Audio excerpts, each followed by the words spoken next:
اور ایک کویسچن یہ ہوا تھا کہ بچوں کی سالگرہ منانا کیسا ہے؟ بعض لوگ کہتے ہیں کہ غیر مسلمین کے ساتھ یہ مشابہت ہے۔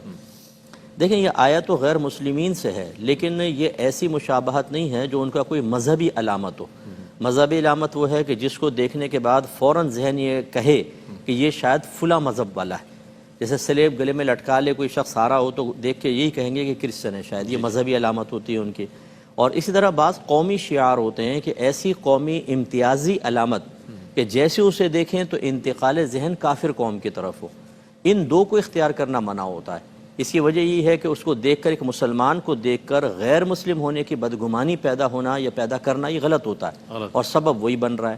اب سالگرہ جو ہے نہ وہ کسی کا قومی شعار ہے نہ مذہبی شعار ہے، تو یہ اس سے ہٹ کر ہے۔ اور جب ایسی کوئی چیز مسلمانوں میں عام ہو جائے تو بلا کراہت جائز ہے۔ جیسے صوفے پہ بیٹھنا ہمارے مذہب اسلام میں تو زمین پہ بیٹھنے کا ہوتا، دسترخوان پہ کھانا کھانا۔